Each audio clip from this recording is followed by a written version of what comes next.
Our story today is called The Exact Science of Matrimony. It was written by O. Henry. Here is Barbara Klein with the story.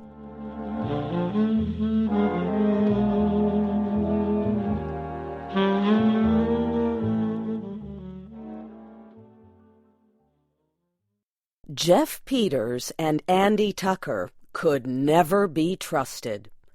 One day, the two men decided to open a marriage business to make some quick and easy money. The first thing they did was to write an advertisement to be published in newspapers. Their advertisement read like this: "A charming widow, beautiful and home-loving, would like to remarry. She is only 32 years old. She has $3,000 in cash and owns valuable property in the country. She would like a poor man with a loving heart. No objection to an older man or to one who is not good-looking. But he needs to be faithful and true, can take care of property, and invest money with good judgment. Give address with details about yourself. Signed, Lonely, care of Peters and Tucker, agents, Cairo, Illinois." When they finished writing the ad, Jeff Peters said to Andy Tucker, "So far, so good.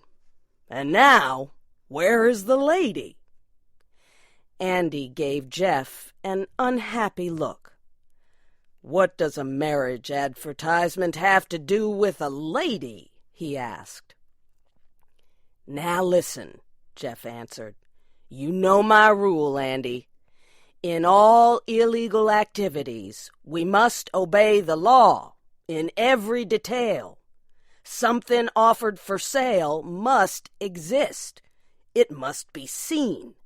You must be able to produce it. That is how I have kept out of trouble with the police. Now, for this business to work, we must be able to produce a charming widow, with or without the beauty, as advertised." "Well," said Andy, after thinking it over, "it might be better if the United States Post Office should decide to investigate our marriage agency. But where can you hope to find a widow who would waste her time on a marriage proposal that has no marriage in it?" Jeff said that he knew just such a woman. "An old friend of mine, Zeke Trotter," he said, "used to work in a tent show. He made his wife a widow by drinking too much of the wrong kind of alcohol. I used to stop at their house often. I think we can get her to work with us."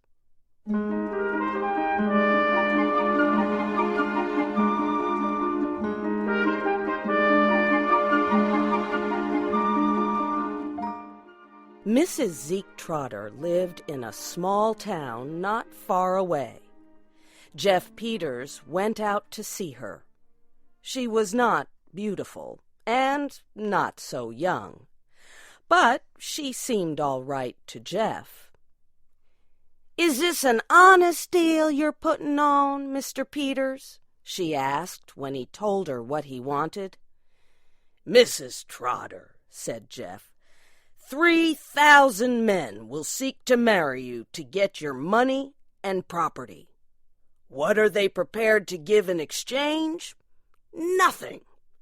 Nothing but the bones of a lazy, dishonest, good-for-nothing fortune-seeker. We will teach them something. This will be a great moral campaign. Does that satisfy you?" "It does, Mr. Peters," she said.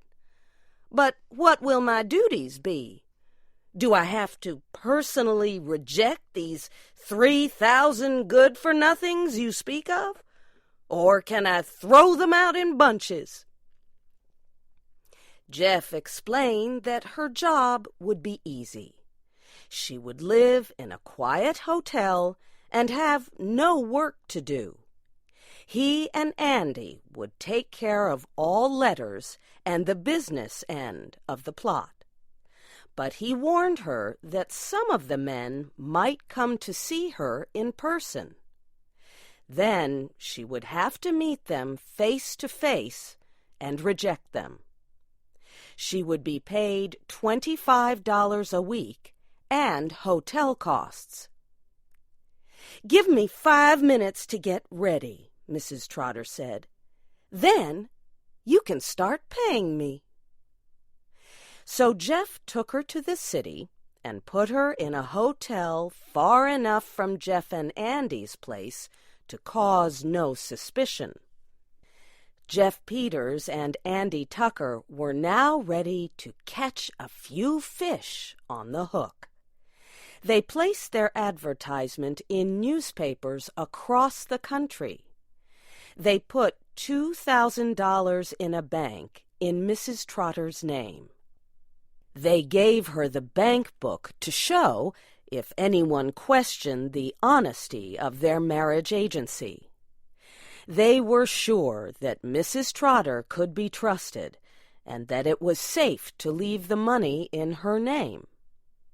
Their ad in the newspapers started a flood of letters, more than 100 a day. Jeff and Andy worked 12 hours a day answering them. Most of the men wrote that they had lost their jobs. The world misunderstood them. But they were full of love and other good qualities.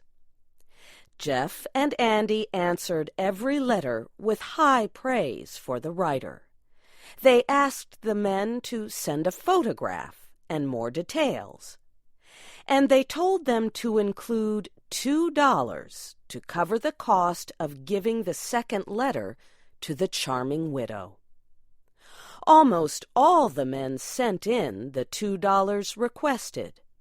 It seemed to be an easy business. Still, Andy and Jeff often spoke about the trouble of cutting open envelopes and taking the money out. A few of the men came in person. Jeff and Andy sent them to Mrs. Trotter, and she did the rest. Soon, Jeff and Andy were receiving about $200 a day. One day, a federal postal inspector came by. But Jeff satisfied him that they were not breaking the law.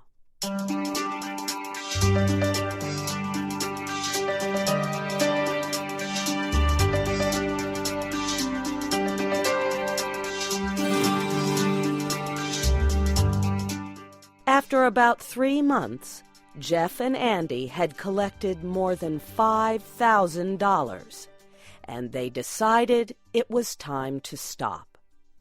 Some people were beginning to question their honesty, and Mrs. Trotter seemed to have grown tired of her job.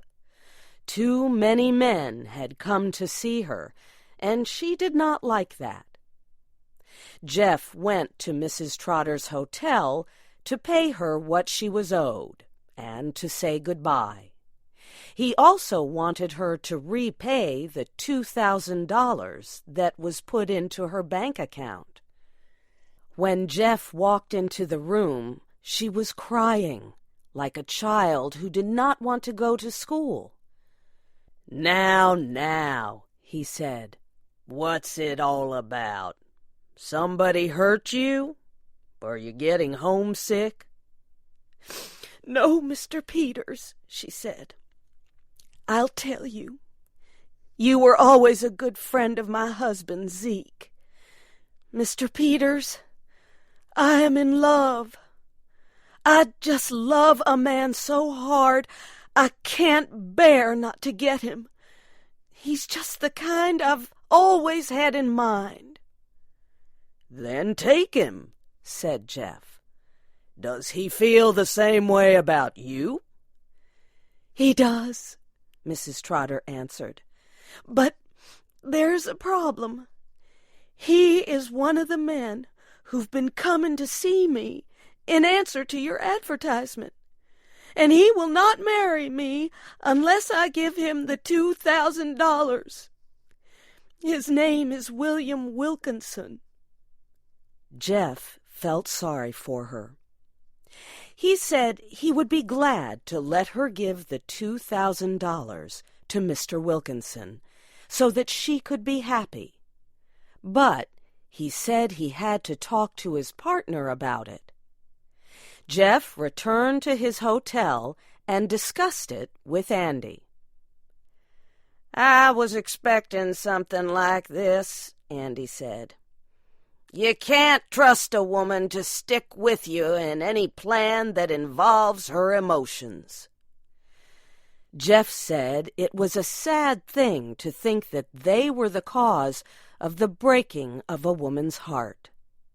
Andy agreed with him.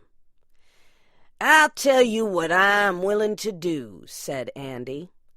"Jeff, you have always been a man of a soft and generous heart.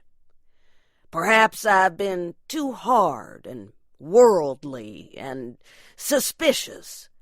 For once, I will meet you halfway. Go to Mrs. Trotter.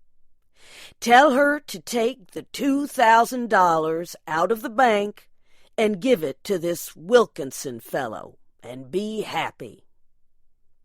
Jeff shook Andy's hand for a long time. Then he went back to Mrs. Trotter. She cried as hard for joy as she had done for sorrow.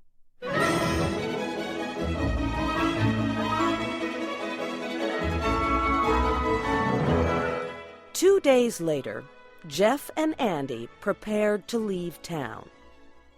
"Wouldn't you like to go meet Mrs. Trotter once before we leave?" Jeff asked Andy. "She'd like to express her thanks to you." "Why, I guess not," Andy said. "I think we should hurry and catch the train." Jeff was putting all the money they had received in a belt he tied around his body. Then Andy took a large amount of money out of his pocket and asked Jeff to put it together with the other money. "What's this?" Jeff asked. "It's Mrs. Trotter's $2,000, said Andy. "How do you come to have it?" Jeff asked. "Mrs. Trotter gave it to me," Andy answered. "I have been calling on her 3 nights a week for more than a month." "Then you are William Wilkinson?" Jeff asked. "I was," Andy said.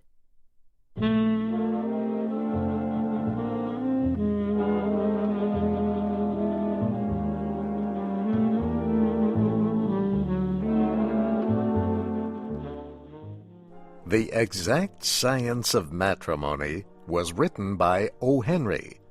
It was adapted for Special English by Shelley Gullist and produced by LaJuan Davis.